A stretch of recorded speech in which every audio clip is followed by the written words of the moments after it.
ఏపీలో అన్నదాతల ఆక్రందనలు మిన్నంటుతున్నాయి. పెట్టుబడి సాయం అందిస్తామంటూ గద్దెనెక్కిన కూటమి నాయకుల హామీలు కల్లలయ్యాయి. పెట్టుబడి సాయం అందక అప్పుల ఊబిలో కూరుకుపోయి అల్లాడుతున్నారు. మరోవైపు పండించిన పంటను దళారులకు అమ్మి తీవ్రంగా నష్టపోతున్నారు. అటు ప్రభుత్వం ఇటు దళారుల చేతిలో అన్నదాతలు మోసపోతున్నారు. దీంతో ప్రభుత్వం తీరుపై రైతులు ఆగ్రహం వ్యక్తం చేస్తున్నారు. రైతులే దేశానికి వెన్నెముక అనే నానుడికి తూట్లు పొడిచారు కూటమి నేతలు. అమలు కాని హామీలతో గద్దెనెక్కిన టీడీపీ అండ్ కో రైతులను ఆదుకోవటంలో ఘోరంగా విఫలమవుతున్నాయి. పెట్టుబడి సాయం అందిస్తామంటూ మైకులు ఊదరగొట్టిన కూటమి నేతలు ఆ వైపుగా ఆలోచన చేయకుండా పబ్బం గడుపుతున్నారు. పెట్టుబడి సాయం దేవుడెరుగు, పండించిన పంటను అమ్ముకుందామన్నా రైతన్నలకు ఇబ్బందులు తప్పటం లేదు. దళారులు ప్రవేశం చేయటంతో ధాన్యం అమ్మకాల్లోనూ రైతులు తీవ్రంగా నష్టపోతున్నారు. ఏలూరు, పశ్చిమ గోదావరి జిల్లాల్లో ఖరీఫ్ ధాన్యం కొనుగోలు ప్రక్రియ కొనసాగుతోంది. అయితే ఈసారి అనుకున్న స్థాయిలో పంట దిగుబడి రాక రైతులు దిగులు చెందుతున్నారు. ఈ సీజన్లో 3 తుఫాన్లు, 2 సార్లు గోదావరి వరదలతో 29,000 ఎకరాల్లో పంట నష్టం వాటిల్లింది. దీంతో పంట దిగుబడిపై తీవ్ర ప్రభావం చూపింది.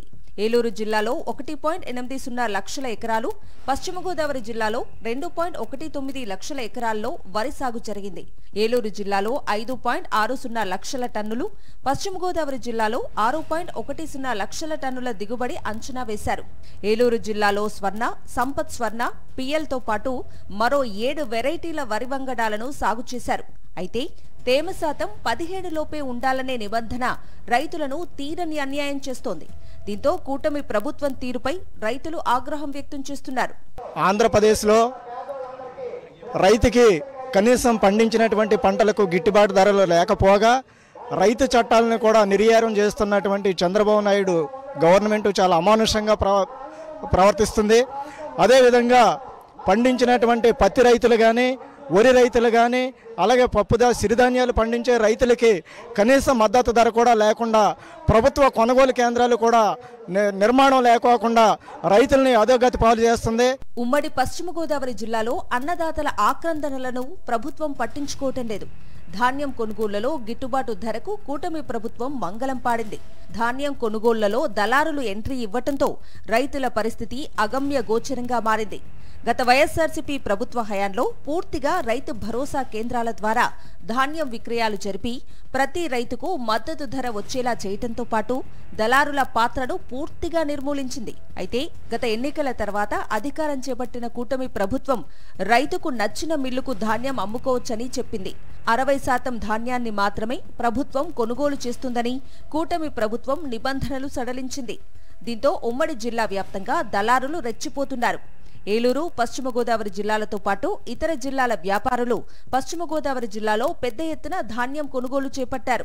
దీంతో ధాన్యం మద్దతు ధర 1,725 రూపాయలుగా ఉన్న రైతులకు దళారులు మాత్రం 1,300 నుంచి 1,500కే కొనుగోలు చేస్తున్నారు.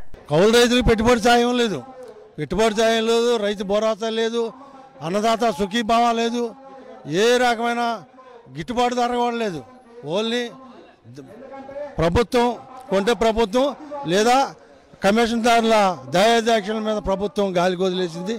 కాబట్టి రైతులు తీవ్రమైన నష్టపోతున్నారు. ఇక ఏలూరు జిల్లాలో 5.60 లక్షల టన్నుల దిగుబడికి 3.50 లక్షల టన్నులు, పశ్చిమలో 6.10 లక్షల టన్నుల దిగుబడికి 4.10 టన్నులు మాత్రమే కొనుగోలు చేయాలని పౌర సరఫరాల శాఖ లక్ష్యం నిర్దేశించింది.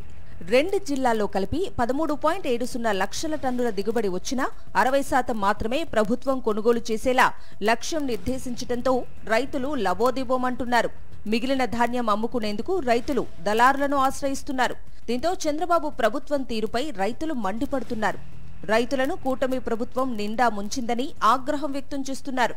పండిన పంటకు గిట్టుబాటు ధర లేక రైతు అప్పుల పాలై ఆత్మహత్యలు చేసుకుంటున్నాడు. ఎందుకు చేసుకుంటున్నారు? వారు పండించిన పంటకు కనీస మద్దతు ధర లేక, minimum support price, Swaminathan committee సిఫార్సులు అమలు చేస్తే ఈ రైతాంగం చనిపోవాల్సిన అవసరం లేదు. ధాన్యం కొనుగోలులో ప్రభుత్వ నిబంధనలు రైతులకు శరాఘాతంగా మారాయి. ఏలూరు జిల్లాలో 100 మిల్లులు ఉంటే అత్యధికంగా ఏలూరు పట్టణంలోనే ఉన్నాయి. సాగు విస్తీర్ణం అధికంగా ఉన్న ఉంగుటూరు, భీమడోలు మండలాల్లో మిల్లులు తక్కువగా ఉండటంతో దళారులకు విక్రయించడం తప్పనిసరిగా మారింది. జిల్లాల్లో 250 రైతు సేవా కేంద్రాలకు గాను 139 కేంద్రాల్లో, పశ్చిమ గోదావరి జిల్లాలో 265 కొత్త కేంద్రాల ద్వారా ప్రభుత్వం ధాన్యం కొనుగోలు చేపట్టింది. ఇప్పటివరకు పశ్చిమ గోదావరి జిల్లాలో 142 కోట్ల విలువైన 63,000 టన్నుల ధాన్యాన్ని, ఏలూరు జిల్లాలో 79,900 టన్నుల ధాన్యాన్ని ప్రభుత్వం కొనుగోలు చేసింది. ఇదిలా ఉండగా 2 జిల్లాల్లోనూ ప్రైవేట్ కొనుగోలుదారులు ధాన్యాన్ని సేకరిస్తున్నారు. దీంతో అన్నదాతలు తీవ్రంగా నష్టపోతున్నారు.